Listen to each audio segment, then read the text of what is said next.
करते हैं आज का करियर गुरु।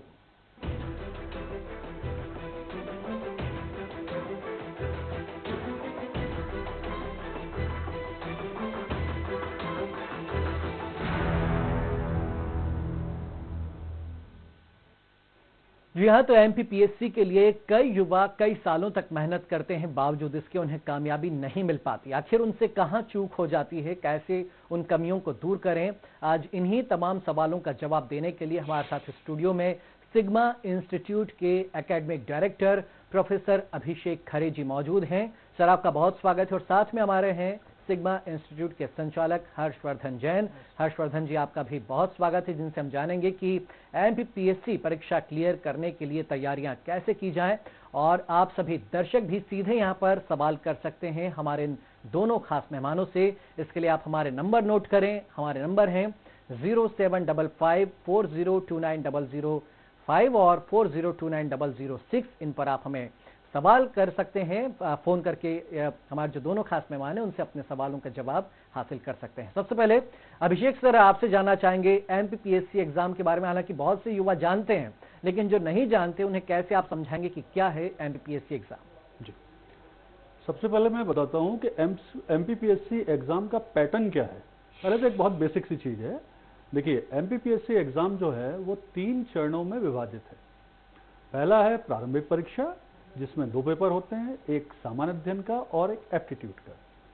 एप्टीट्यूड का जो पेपर है वो केवल क्वालिफाइंग है, आपको जनरल स्टूडेंट को उसमें 40 नंबर लाना है। और दूसरा है आपका सामान्य अध्ययन का पेपर। तो सामान्य अध्ययन के पेपर से उसका सिलेक्शन होता है मुख्य परीक्षा के लिए।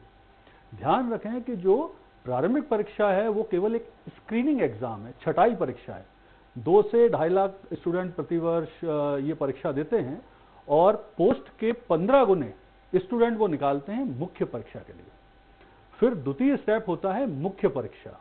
मुख्य परीक्षा डिस्क्रिप्टिव होती है, जिसमें आपको 6 पेपर लिखना पड़ते हैं। और जो वो 6 पेपर होते हैं उनमें मैं थोड़ा ब्रीफ कर दूं आपको। पहला होता है जीएस, जनरल स्टडीज के 4 पेपर होते हैं सामान्य अध्ययन के। सामान्य अध्ययन 1, 2, 3 एंड 4। और इसके बाद एक पेपर होता है सामान्य हिंदी का और 6वां पेपर होता है हिंदी ऐसे का। तृतीय स्टेप जो होता है वो होता है इंटरव्यू, साक्षात्कार। तो प्री सिर्फ छटाई परीक्षा है, उससे केवल वो सीरियस कैंडिडेट को मेंस के लिए छांट लेते हैं। और मुख्य परीक्षा और इंटरव्यू के नंबर मिला के वो मेरिट बनाते हैं। 1400 नंबर होते हैं मुख्य परीक्षा के, 175 नंबर होते हैं इंटरव्यू के। सो 1575 नंबरों में से वो मेरिट बना के जो कैंडिडेट ने अपनी चॉइस दी होगी पोस्ट के लिए, उसके हिसाब से उन्हें पोस्ट अलॉट करते हैं। ये बेसिक है, बिल्कुल 3 स्टेप।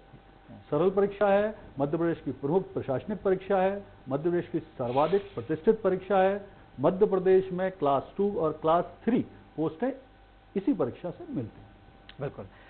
सर, एमपीपीएससी हालांकि कई सालों तक नहीं हो पाई थी कुछ साल पहले, लेकिन पिछले कुछ सालों से रेगुलर रूप से हो रही है। तो इसमें कितने पद भरे जाते हैं हर साल? जी, पहली बात मैं आपका इस प्रश्न का जवाब दूं कि आपने कहा कि कुछ सालों से पहले इरेगुलर थी या नियमित तौर पर नहीं होती थी। तो पहले मैं क्लियर कर दूं, ये जो आप बात कर रहे हैं ये थोड़ा सा पिछली बात हो गई। अगर हम पिछले 4-5 साल की बात करें तो एमपीपीएससी नियमित तौर पर यह परीक्षा ले रही है। और आपको एक चीज और बताऊं कि अब तो वो पिछले 2 वर्ष से एकेडमिक कैलेंडर भी जारी कर रहे हैं कि कब वो प्री लेंगे, कब मेंस लेंगे। इससे छात्रों के लिए पर्याप्त समय मिलता है, छात्रों को तैयारी का, उसे समझने का। तो ये तो बहुत अच्छी हो गया है कि एमपीपीएससी ने नियमित तौर पे कैलेंडर जारी करना शुरू किया, पहले से इंफॉर्मेशन देने लगे हैं, वो टाइमली सब कुछ होता है। तो छात्रों का पर्याप्त टाइम, और अब ऐसी डरने की कोई भी जरूरत नहीं है कि परीक्षा होगी नहीं होगी, नियमित होगी नहीं होगी। अब नियमित परीक्षा हो रही है। चलिए सर, एक दर्शक हमारे साथ जुड़ गए हैं, बड़वानी से विनोद हैं जी, अपना सवाल करें। हम विनोद पटेल बोल रहे हैं। जी जी। ये हम ये जानना चाहते हैं क्या हिंदी मीडियम में भी संभावना है एमपीपीएससी क्लियर करने की? विनोद जी, मैं आपको एक चीज बताऊं कि मुझे नहीं पता कि आपने यूपीएससी आपके दिमाग में और आप ये पूछ रहे हैं क्वेश्चन या एमपीपीएससी के बारे में वाकई पूछ रहे हैं। देखिए, जहां तक एमपीपीएससी की बात है, जैसा भी मैंने थोड़ी देर पहले बताया, यहाँ तो 2 पेपर ही हिंदी से हो रहे हैं, हिंदी के लिए हो रहे हैं। और मध्य प्रदेश वो स्टेट है जहां जो पोस्टिंग के बाद उसे हिंदी में ही बातचीत करना है। तो हिंदी में भरपूर संभावना है मध्य प्रदेश में, कोई परेशानी नहीं, इंटरव्यू हिंदी में ही लगभग होता है जी। और सबसे बड़ी चीज ये है कि आपको काम भी हिंदी में करना है, तो हिंदी वालों के लिए भरपूर संभावना है। तो आप बिल्कुल टेंशन फ्री हो और इस एग्जाम एक और कॉलर है हमारे साथ में सर, भोपाल से पूजा जी, अपना सवाल करें। सर मेरा सवाल ये है कि मेरा एक बार एमपीपीएससी प्री क्लियर हुआ है, लेकिन मेरा मेंस क्लियर नहीं हो पाया, तो ऐसे किस सब्जेक्ट्स पे मैं ज़्यादा ध्यान दूं जिससे ज़्यादा हाई स्कोरिंग कर सकूं और क्लियर हो सके? जी, बहुत अच्छी बात है पूजा जी। मैं एक चीज़ बता रहा हूँ आपको यहाँ पे, ये एक बहुत कॉमन सा सवाल है कि जब हम एमपीपीएससी की तैयारी करते हैं तो जनरल स्टडीज़ के, सामान्य अध्ययन के किन टॉपिकों पे हमें फोकस करना चाहिए। तो आप इसको चाहें तो नोट कर लें। आपको प्रमुख रूप से मध्य प्रदेश सामान्य अध्ययन, फिर भारतीय इतिहास, फिर करंट अफेयर यानी सामयिक घटनाक्रम, ये वो 3 टॉपिक हैं जो सर्वाधिक महत्वपूर्ण हैं। और इसमें से भी मैं आपको एक चीज और बताऊं, जो अभी 12 फरवरी 2017 की पीएससी हुई है उसमें सर्वाधिक क्वेश्चन आए हैं सामयिक घटनाक्रम से, यानी जो हमारा करंट अफेयर है। तो तैयारी करते समय आप कोशिश करें कि सामयिक घटनाक्रम का नोट्स खुद बनाएं, खुद रोज न्यूज सुने और न्यूज़पेपर से अपने नोट्स तैयार करते रहें और फिर मध्य प्रदेश पर फोकस करें, क्योंकि प्री और मेंस दोनों में ही आपको ये 3 टॉपिक बहुत मददगार होंगे। जी जी। सर एक सवाल और यहाँ पर कि एमपीपीएससी की तैयारी कब से शुरू कर देनी चाहिए? हालांकि आजकल युवा बहुत जागरूक हैं, 12 से ही वो डिसाइड कर लेते कि उन्हें किस फील्ड में जाना है या क्या करना है, लेकिन आपके हिसाब से कब सीरियसली एमपीपीएससी के लिए प्रिपरेशन होनी चाहिए? देखिए, ये एक बहुत ही कॉमन सवाल है और मैं सभी छात्रों से ये निवेदन करूंगा कि अगर आपको सिविल सेवा या एमपीपीएससी परीक्षा की तैयारी करना है तो आप अपने लक्ष्य को जितना जल्दी हो सके उतना जल्दी बनाइए। यानी आप 12वीं में आके डिसाइड कर लीजिए कि हमको इसी में जाना है, हमको एमपीपीएससी करना है, हमको सिविल सेवा के क्षेत्र में जाना है। इससे आपको 3 साल मिलेंगे तैयारी करने के लिए। अभी जैसे पिछले कुछ सालों में आपने देखा होगा कि प्रथम प्रयास वाले सिविल सर्विस में भी निकल रहे हैं, एमपीपीएससी में भी काफी निकल रहे हैं। तो वो प्रथम प्रयास उनका होता है, लेकिन उनकी तैयारी 3 साल से होती है। ये उस तरह की परीक्षाएं हैं जिसमें लगभग आपको 2 से 3 साल की तैयारी लग जाती है। तो अगर आप इसको 12वीं में निर्धारित कर लेंगे कि हम इस परीक्षा की तैयारी करना है, हम इस परीक्षा की तैयारी करेंगे, तो आपके लिए बहुत आसान हो जाएगा। बिल्कुल। सर कुछ कॉलर है हमारे साथ में, भोपाल से विनोद हैं, अपना सवाल, वीरेंद्र जी हैं, माफ कीजिए, अब जी अपना सवाल करें। हम ये पूछना चाह रहे थे जैन साहब और खरे साहब से कि इतनी सारी कोचिंग क्लासेस हैं भोपाल में, ये अपन कैसे डिसाइड करें कि कौन सी बेस्ट है? इसका जवाब हर्षवर्धन जी से मैं लेना चाहूंगा। एक्चुअली आपको डिसाइड करने का सबसे अच्छा तरीका ये है कि जिस भी कोचिंग को आप ज्वाइन करना चाह रहे हैं वहाँ प्रोफेसर्स के बाद कितने सालों का एक्सपीरियंस है, नंबर 1, एक क्लासरूम में कितने स्टूडेंट्स बैठते हैं, नंबर 2, और सिलेक्शन उन्होंने कितने दिए हुए हैं। सबसे पहले ये 3 क्राइटेरिया होते हैं, और प्लस संस्था के पास एंड्रॉयड ऐप और बाकी जो आजकल सुविधाएं होती हैं वो संस्था के पास उपलब्ध हैं या नहीं, ये सबसे पहले सिलेक्शन का आधार होना चाहिए। जी। और सर सिग्मा इंस्टीट्यूट दूसरे संस्थानों से क्यों श्रेष्ठ है, ये भी आप बता दीजिए। श्रेष्ठ हम लोग इसलिए हैं क्योंकि हमारा जो क्लासरूम का साइज है उसमें 40 से ज्यादा स्टूडेंट्स को हम एक क्लासरूम में लेते नहीं हैं, ठीक है ना। स्टूडेंट पे हमारा पूरा फोकस होता है। दिन भर स्टडी करने के लिए अलग से रूम्स हमारे पास अवेलेबल है। डाउट क्लियरिंग के लिए फैकल्टी भी हमारे पास फुल टाइम अवेलेबल है। जी। चलिए एक और दर्शक है हमारे साथ में, रायपुर से इंद्र हैं, अपना सवाल करें। जी जी पूछिए। सर मेरा सवाल यह है कि 12वीं में परसेंट इम्पोर्टेंट क्या रखता है? 12वीं में परसेंटेज कुछ, जी जी, परसेंटेज का कुछ महत्व है सर? नहीं बिल्कुल। देखिए मैं आपको आश्वस्त कर दूं, इसमें ना 12वीं के परसेंट का कोई महत्व है, ना आपके स्नातक ग्रेजुएशन के परसेंट का कोई महत्व है। इसमें सिर्फ आपको ये परीक्षा पास होना चाहिए, सिर्फ इतना मांगा गया है एमपीपीएससी की तरफ से। क्योंकि इन परीक्षाओं का नेचर इस तरह का है कि आपने 12th या ग्रेजुएशन स्तर पे क्या पढ़ा है, कैसे पढ़ा है, वो अलग चीज है। इन परीक्षाओं का अपना अलग सिलेबस होता है, तो आपको उन सिलेबस के हिसाब से तैयारी करना पड़ती है। तो 12वीं में आपके परसेंट का इससे कोई फर्क नहीं पड़ता, जितने भी आए हैं उससे कोई फर्क नहीं पड़ता। ठीक है सर, सामान्य अध्ययन में किस टॉपिक से प्रमुख रूप से प्रश्न पूछे जाते हैं, क्या इनके कुछ परसेंटेज होते हैं? जी, ये मैं आपको सभी छात्रों को या जो सुनने वाले हैं मैं एक चीज बताना चाहूंगा कि एमपीपीएससी में मुख्य रूप से सिलेक्शन होता है सामान्य अध्ययन से। और मैं सामान्य अध्ययन के कुछ आपको टॉपिक बिल्कुल क्लियर करता हूं, आप चाहें तो इसको नोट कर सकते हैं। सामान्य अध्ययन में सर्वाधिक प्रश्न आते हैं मध्य प्रदेश सामान्य अध्ययन से। लगभग 15 से 20 प्रश्न आपको मध्य प्रदेश सामान्य अध्ययन से आते हैं। पिछले वर्ष जरूर संख्या कुछ कम थी, लेकिन आमतौर पर 15 से 20 क्वेश्चन होते हैं। प्री की बात कर रहा हूं मैं, एमपीपीएससी प्री की बात कर रहा हूं। दूसरा इंपॉर्टेंट टॉपिक होता है भारतीय इतिहास, इसमें भी 15 से 20 क्वेश्चन आते हैं। तीसरा महत्वपूर्ण जो टॉपिक है वो है करंट अफेयर। ध्यान रखें, लास्ट ईयर जो एमपीपीएससी हुई 12 फरवरी 2017 को, उसमें 29 प्रश्न आए हैं करंट अफेयर से, सामयिक घटनाक्रम से। इसके पश्चात ज्योग्राफी, उसके बाद भारतीय राज्य व्यवस्था, भारतीय राज्य व्यवस्था से लगभग 10 से 12 प्रश्न आते हैं, ज्योग्राफी से लगभग 10 से 12 प्रश्न आते हैं। फिर साइंस एंड टेक्नोलॉजी, 10 प्रश्न साइंस एंड टेक्नोलॉजी से आते हैं। इसके बाद आता है भारतीय अर्थव्यवस्था, 5 से 8 प्रश्न लगभग भारतीय अर्थव्यवस्था से आते हैं। फिर आता है number IT, cyber crime and hacking, 5 से 8 प्रश्न इस टॉपिक से आते हैं। फिर नंबर आता है SC/ST एक्ट 1989, 5 से 8 प्रश्न इससे भी आएंगे। फिर इसके बाद टॉपिक आता है ह्यूमन राइट, मानवाधिकार अधिनियम एवं सिविल अधिनियम, 3 से 5 प्रश्न इससे आएंगे। और लास्ट टॉपिक है पर्यावरण और जैव विविधता, सो इससे भी 3 से 5 प्रश्न आएंगे। तो अगर आप अपनी तैयारी करेंगे तो उसमें ध्यान रखिए, शुरू के जो मैंने 3-4 टॉपिक बताए हैं वो लगभग 50% सिलेबस को कवर कर देते हैं। सब सर्वाधिक प्रश्न उसी से आते हैं। तो आपको तैयारी करते समय इन विषयों पे जो मैंने शुरू में 3-4 बताए हैं उन पे फोकस करिए। रोज करंट अफेयर पढ़िए, एक न्यूज़पेपर पढ़िए, डिबेट देखिए टीवी पे, संपादकीय पढ़िए न्यूज़ पेपरों में जो आती है। तो इससे आपकी तैयारी व्यवस्थित होना शुरू होगी। और इस तैयारी में एक चीज और इंपॉर्टेंट है, डिसिप्लिन होना चाहिए आपकी तैयारी, कि अगर आप रोज 2-3 घंटे पढ़ रहे हैं तो कोशिश करें 2-3 घंटे ही पढ़ें। अच्छा। और इसके बाद नोट्स बनाएं प्रॉपर, अच्छे क्वालिटी वाले। नंबर 3, आप पढ़ते समय आप पिछले वर्ष के पेपरों को नजर रखें कि उन पेपरों में कितने प्रश्न आप हल कर पा रहे हैं, आप दिन पे दिन कितना आपकी प्रगति हो रही है, इसको ध्यान रखिए। ठीक है सर, कुछ कॉलर है हमारे साथ में। भोपाल से श्रुति हैं, अपना सवाल करें। हेलो जी।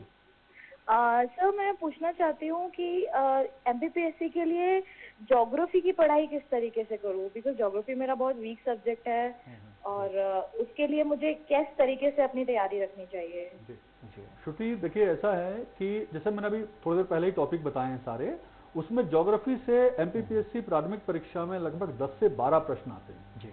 और ज्योग्राफी में 2 तरह से प्रश्न आते हैं। एक प्रश्न तो आते हैं जो भारतीय ज्योग्राफी से संबंधित हैं, इंडियन ज्योग्राफी से संबंधित हैं, और कुछ प्रश्न जो आते हैं वो हैं वर्ल्ड ज्योग्राफी से संबंधित। प्रमुख रूप से आपको जो तैयारी करना है एमपीपीएससी के लिए ज्योग्राफी में, वो आप मध्य प्रदेश की ज्योग्राफी के साथ उसकी तैयारी करें। एक, प्रमुख भारत में कितने बंदरगाह हैं, प्रमुख हमारी पर्वत श्रृंखला कौन सी हैं, प्रमुख पर्वत चोटियां कौन सी हैं, प्रमुख नदियां कौन सी हैं हमारी। इसके अलावा अंतर्राष्ट्रीय स्तर पर प्रमुख विभिन्न महाद्वीपों के बारे में पूरी बेसिक जानकारी, उन महाद्वीपों में कौन सी पर्वत श्रृंखलाएं स्थित हैं। फिर खनिज, विभिन्न देश जो प्रमुख खनिज उत्पादक हैं उनके बारे में जानकारी रखिए। और साथ साथ में कोशिश ये करें कि जो करंट की घटनाएं होती हैं विभिन्न देशों में, उनको मैप के माध्यम से अध्ययन करें, जिससे आपको विस्तार से उनकी जानकारी प्राप्त हो सके। मैं कॉलर लूं, उनसे सवाल लूं, लेकिन उसके पहले हर्षवर्धन जी सिग्मा इंस्टीट्यूट के बारे में जानना चाहेंगे कि यहाँ पर आप किस तरह से तैयारी करवाते हैं स्टूडेंट्स को। एक्चुअली क्या, सिग्मा इंस्टीट्यूट में हम पिछले 15 वर्षों से तैयारी करा रहे हैं। सबसे पहला प्लस पॉइंट हमारे पास है कि जो भी फैकल्टी है वो सारी फैकल्टी हमारे पास मिनिमम 15 ईयर से लेके 21 ईयर एक्सपीरियंस तक है। जो कई सिलेक्शन आज तक हम अपने स्टूडेंट्स को दे चुके हैं। इसके पहले 2015 में टॉपर्स भी हमारा इंस्टीट्यूट से हमने दिया हुआ है। और सबसे बड़ा प्लस पॉइंट ये है कि हमारे जो फैकल्टी है वो फुल टाइम स्टूडेंट्स के सपोर्ट्स के लिए इंस्टीट्यूट में ही अवेलेबल रहती है। सेल्फ स्टडी के लिए हमने रूम बना के दिया हुआ है, ग्रुप डिस्कशन और बहुत सारी फैसिलिटी हमने अवेलेबल करा के रखी हुई। इसलिए हम इसमें बेस्ट हैं क्योंकि हम लगातार बहुत अच्छे रिजल्ट देते आ रहे हैं। और हमारा मेन फोकस स्टूडेंट्स की पढ़ाई पर रहता है। सारे स्टूडेंट्स, हम फोकस ये करते हैं कि सारे स्टूडेंट इंस्टीट्यूट में बैठ के ही मैक्सिमम जितनी पढ़ाई कर सकते हैं वो वहाँ बैठ के पढ़ाई करें। चलिए, और इसीलिए बेहतर। जी सर, आप भी कुछ जोड़ना चाहेंगे इसमें? मैं एक चीज ये बताना चाह रहा था कि सिग्मा इंस्टीट्यूट मध्य प्रदेश में इसलिए दूसरे इंस्टीट्यूट से अलग है और बेहतर है और टॉप पे है। हमारे यहाँ जितनी भी फैकल्टी है सभी की सभी लगभग 12-13 साल से ज्यादा एक्सपीरियंस है और टीचर हैं। हमारे यहाँ टीचर पढ़ाई करा रहे हैं, स्टूडेंट पढ़ाई नहीं करा रहे हैं। जैसा कि और विभिन्न इंस्टीट्यूट में भोपाल में या दूसरी जगह हो रहा है कि जो तैयारी कर रहे हैं वही तैयारी करवा रहे हैं। देखिए इसमें क्या होता है, तैयारी करना और टीचर होने में बहुत अंतर है। तैयारी करने वाला विषय को रटता है और उनको लिखा देता है। जो अनुभवी टीचर होते हैं वो विषय को गहराई से समझाते हैं छात्रों को, जिससे उसे रटना नहीं पड़ता, उसे समझ में आ जाता है। और सिग्मा इंस्टीट्यूट में मध्य प्रदेश की सर्वाधिक अनुभवी फैकल्टी टीम, जिसमें मैं कुछ नाम आपको लेना चाहूंगा। एक तो मैं हूं ही, मैं अभिषेक खरे 21 वर्ष से लगभग पढ़ा रहा हूं एमपीपीएससी के लिए। डॉक्टर संजीव गौतम हैं 14 वर्ष से, इंजीनियर संदीप जैन हैं 14 वर्ष से, इंजीनियर ओम नारायण पाठक हैं 14 वर्षों से अध्ययन करा रहे हैं। तो सभी शिक्षक यहाँ पे अध्ययन करा रहे हैं, यहाँ कोई भी छात्र अध्ययन नहीं करा रहा। इसीलिए हमारी क्वालिटी दूसरों से अलग है। छात्रों के सेटिस्फेक्शन स्तर हमारे यहाँ बहुत ज्यादा है और दिन भर हम उपलब्ध रहते हैं संस्था में उसे उसके डाउट सॉल्व करने के लिए। हमारी शुभकामनाएं सर। आपके साथ में कॉलर है हमारे साथ में, भोपाल से अर्शी हैं जी, अपना सवाल करें। हम आपकी जी जबलपुर से हैं अर्शी, अपना सवाल करें। Sir good afternoon to everyone. Sir, actually I am pursuing a BCom first year and right now I want to preparing for a civil services examination. But I am in a dilemma कि मुझे समझ में नहीं आ रहा है कि what kind of a subject, मैं क्या कौन सा सब्जेक्ट लूँ जो मेरे लिए बेटर रहेगा। अर्शी, आप बेसिकली सिविल सर्विस की बात कर रही हैं। मेरा आपको सजेशन ये है कि किसी भी विषय को चयन करने के लिए 2-3 मानदंड हैं। उनमें से एक मैं आपको बताता हूं। आपका कॉमर्स शायद आपने बताया बैकग्राउंड है, तो पहली कोशिश तो ये करें, अगर आपने जो स्नातक स्तर पर विषय पढ़ा हुआ है और उसमें आपकी अच्छी पकड़ है तो पहली चॉइस उसकी करें। अगर आपको लगता है कि शायद स्नातक स्तर के विषय पे आपकी पकड़ उतनी अच्छी नहीं है तो फिर दूसरा ऑप्शन आप लीजिए कि किन विषयों में चयन का परसेंटेज क्या है, पिछले 3-4 वर्षों में किन विषयों में सर्वाधिक सिलेक्शन हुए हैं। अच्छा। तीसरी चीज ये है कि आप अभी इन दिनों तो यूट्यूब में और सोशल मीडिया में और बहुत सारे साइट्स पे बहुत सारे विषयों का विस्तार से एनालिसिस किया गया। कुछ विषय मैं आपको बता देता हूं जो आजकल बहुत पॉपुलर हैं। नंबर 1 विषय है पब्लिक एडमिनिस्ट्रेशन, लोक प्रशासन। नंबर 2 है ज्योग्राफी, भूगोल। नंबर 3 है सोशियोलॉजी। ये 3 विषय काफी पॉपुलर हैं। इनको लगभग 20-30% स्टूडेंट इन्हीं विषयों से लेते हैं, बाकी विषय भी हैं। तो कोशिश करें इन 3 में अगर कोई मानदंड आपके साथ फिट हो रहा है तो आप उसके साथ कोशिश करें। जी चलिए, एक और दर्शक है हमारे साथ में, भोपाल से अर्पित है, अपना सवाल करें। सर एक्चुअली मैं ये पूछना चाह रहा हूँ कि अगर मैं 1 साल देना चाहूँ तो मुझे कितना टाइम देना पड़ेगा स्टडी में। अच्छा, मैं आपके इस प्रश्न का जवाब देता हूँ। देखिए, समय का तैयारी और क्वालिटी से कोई संबंध नहीं। आप 1 साल आपके पास है, सफिशिएंट है। अब बात ये आती है कि आप पढ़ते किस तरह से हैं, आपका कैलिबर क्या है और आपका आईक्यू क्या है। हो सकता है कोई प्रश्न, कोई सवाल किसी व्यक्ति को 3 घंटे में समझ में आए, आपको 20 मिनट में समझ में आ जाए।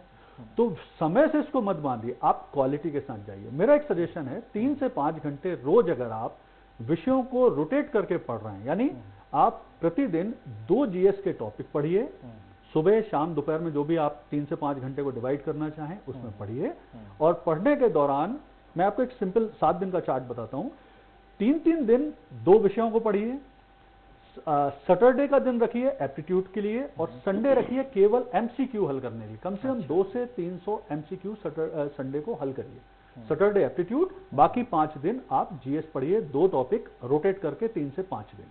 तो आपको बहुत हेल्प मिलेगी और 6 से 7 महीने में आपकी तैयारी कंप्लीट हो जाएगी। और मेंस के नोट्स बनाने की प्रिपरेशन आप अभी से शुरू करें। सर भोपाल से नमन है हमारे साथ में, अपना सवाल करें। सर जी हेलो। हाँ नमन जी। सर हमें पेपर 2 के बारे में पूछना है। पेपर 2 में किस तरीके से तैयारी करना चाहिए। कौन सी एग्जाम का पूछ रहे हैं आप?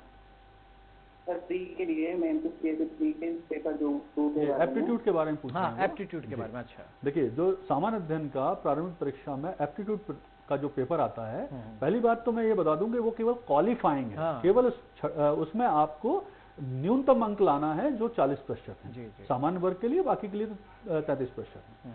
तो उस पेपर की तैयारी के लिए उसमें 2-3 इंपॉर्टेंट चीजें हैं। एक तो मैथ्स, रीजनिंग, हिंदी।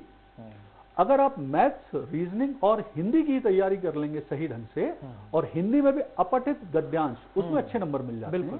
तो अगर आप इन 3 चीजों की तैयारी कर रहे हैं तो बड़े आराम से आप 50% के ऊपर निकल जाएंगे, तो और जरूरत ही नहीं है। और एप्टीट्यूड में तो सर वैसे भी बहुत इजी कुछ रहते हैं सवाल, थोड़ा सा जो दिमाग जिसमें हिंदी और हिंदी का स्तर तो केवल 10वीं का ही है। बिल्कुल, तो आप और आसानी से कर सकते हैं, लेकिन फिर भी बहुत लाइट ना लें, हो जाता है। लेकिन वो एप्टीट्यूड की वजह से मैंने बहुत कम लोगों को देखा कि वो बाहर। जी, सागर से राजकुमार जी अपना सवाल करें।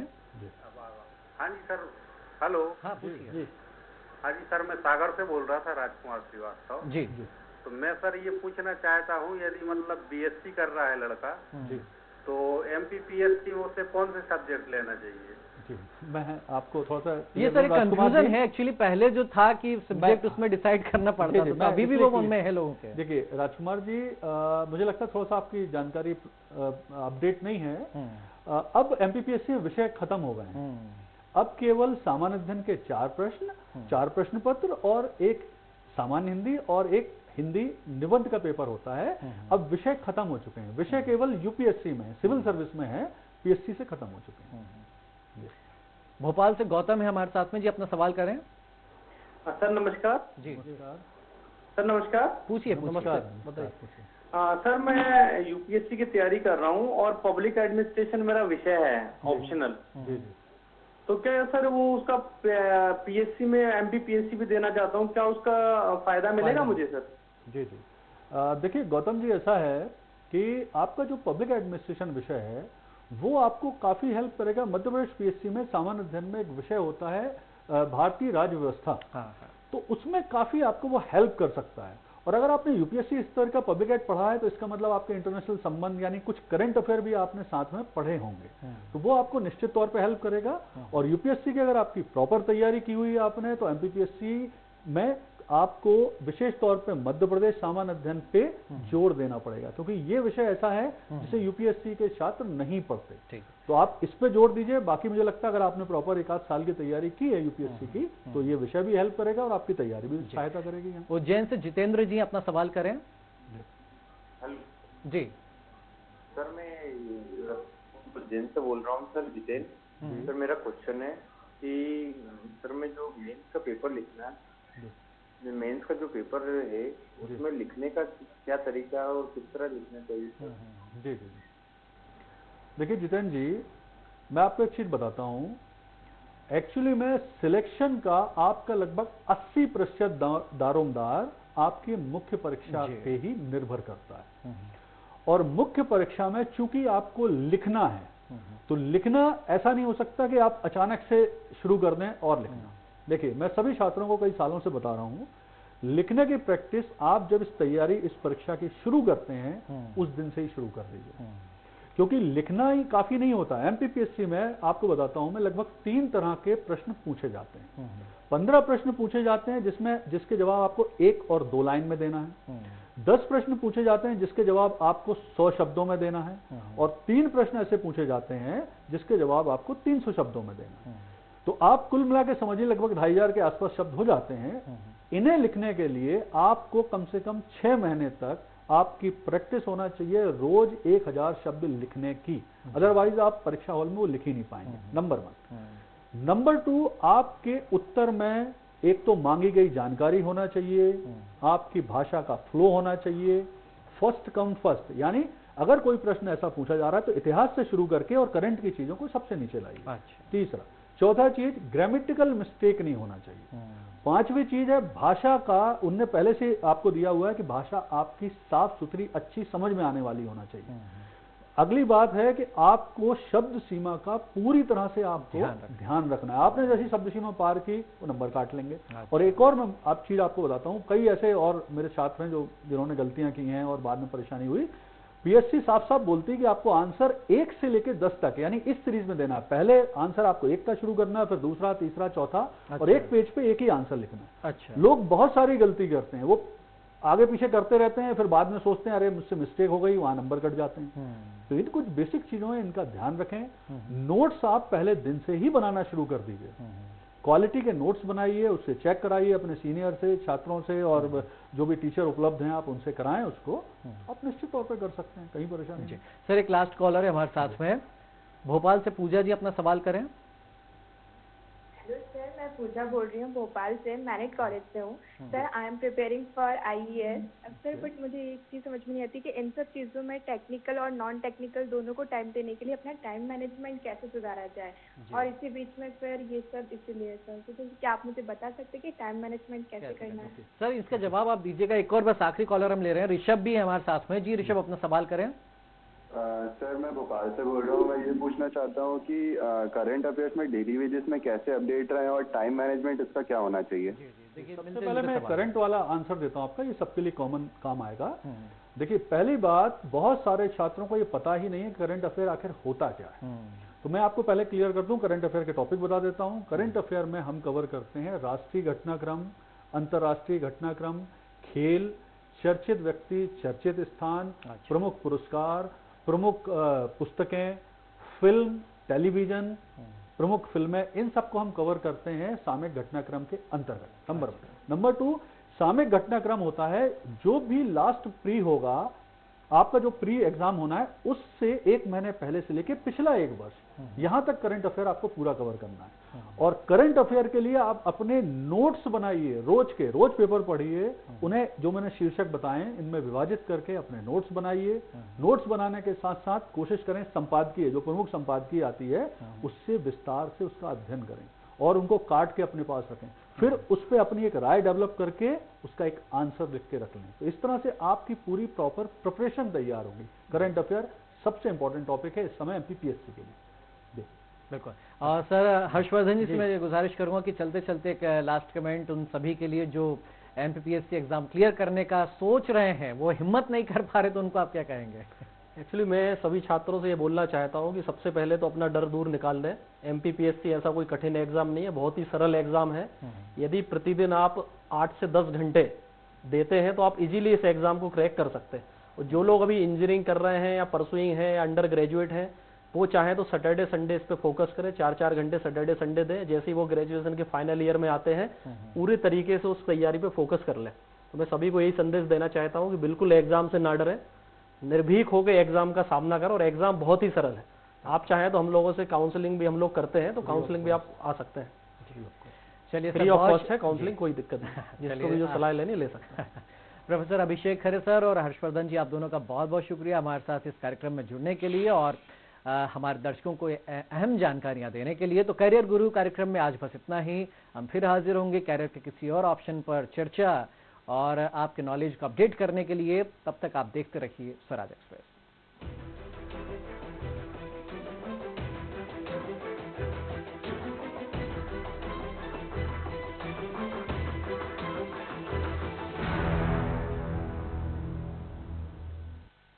मंजिलें हो चाहे जितनी, पर राह सबकी एक। Doctor CV Raman university, Kota, Bilaspur. Naya Raipur development authority लेकर आए हैं आपके लिए सुनहरा अवसर। अपने व्यापार की बुलंदियों को दीजिए एक नया आयाम। आज ही बुक करें अपना स्पेस नया रायपुर के सेंट्रल बिजनेस डिस्ट्रिक्ट में, जहां उपलब्ध है first IT tower, multiplex, food court और high speed retail shop. Future business hub जो है सभी सुख सुविधाओं के साथ, पब्लिक ट्रांसपोर्ट भी उपलब्ध है। तो आज ही आइए NRDA के CBD में अपने बिजनेस की बढ़ोतरी के लिए संपर्क करें। नया Raipur development authority.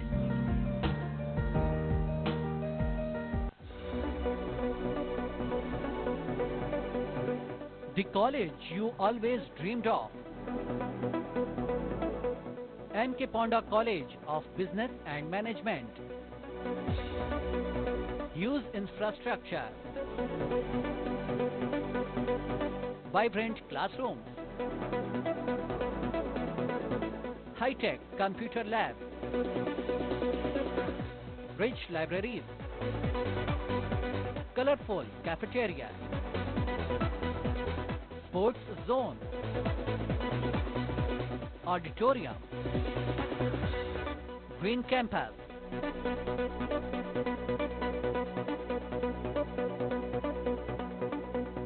vibrant faculty. MK Ponda College of Business and Management। भीड़ का हिस्सा नहीं, भीड़ का कारण बनिए।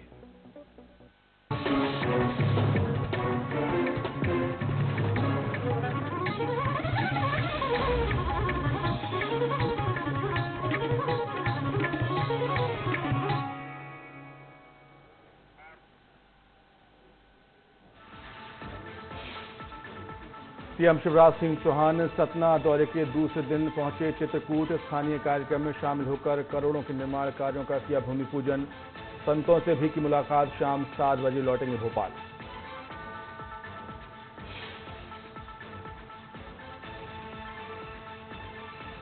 कांग्रेस के दिग्गज नेता कमलनाथ पहुंचे हरई। सभी वार्ड में घूमकर कांग्रेस की नगर परिषद के अध्यक्ष और पार्षदों के लिए मांगे वोट। एक सभा को भी किया संबोधित। प्रदेश सरकार पर जमकर साधा निशाना। दिल्ली दौरे पर जेसीसीजे प्रमुख अजीत जोगी पार्टी के चुनाव चिन्ह के संबंध में चुनाव आयोग पहुंचे। जाति मामले में सुप्रीम कोर्ट के वरिष्ठ वकीलों से भी करेंगे मुलाकात।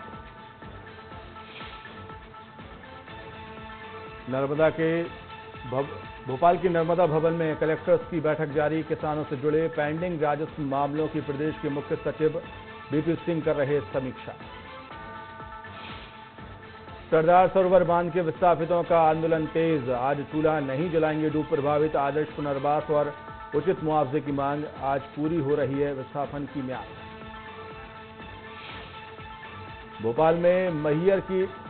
भोपाल में महापौर की चौपाल का किया गया बड़ा आयोजन। बड़ी संख्या में पहुंचे स्कूली बच्चे। कहा प्रधानमंत्री आवास योजना के तहत आवास के साथ बनने वाले पार्क के डिजाइन बनाने में बच्चों की भी होगी भागीदारी।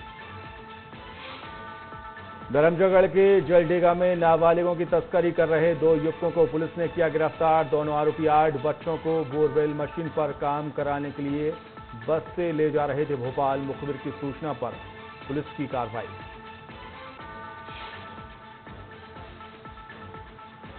जबलपुर में ठगी करने वाली 3 आरोपियों को पुलिस ने किया गिरफ्तार। फिल्म स्पेशल 26 की तर्ज पर की थी करोड़ों की ठगी। आईबी अफसर बनकर बाइक शोरूम संचालक को लगाया था चूना। मोटरसाइकिल खरीदने की एवज में 1 करोड़ के थमाए थे फर्जी चेक। बेमेतरा के नवागढ़ ब्लॉक में ओडीएफ का दिया जा रहा प्रशिक्षण। सरपंच और सचिव ले रहे ट्रेनिंग। जिले को 15 अगस्त के दिन किया जाएगा ओडीएफ घोषित। और सावन का चौथा सोमवार आज शिव मंदिरों में श्रद्धालुओं की उमड़ी भीड़। उज्जैन में बाबा महाकाल का दूध दही से किया गया अभिषेक। हर ओर हर हर महादेव की गूंज।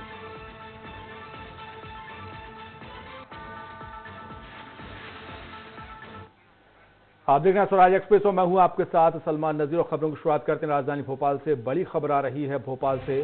वरिष्ठ बीजेपी नेता कैलाश सारंग की तबीयत बिगड़ी है। एयर एम्बुलेंस से दिल्ली के मेदांता हॉस्पिटल के लिए रवाना। सहकारिता मंत्री विश्वास सारंग भी साथ गए हैं। बीजेपी के वरिष्ठ नेता कैलाश सारंग की हालत नाजुक बताई जा रही है। मेदांता हॉस्पिटल में उनका इलाज कराया जाएगा। इस वक्त की बड़ी खबर आपको बता रहे हैं भोपाल से।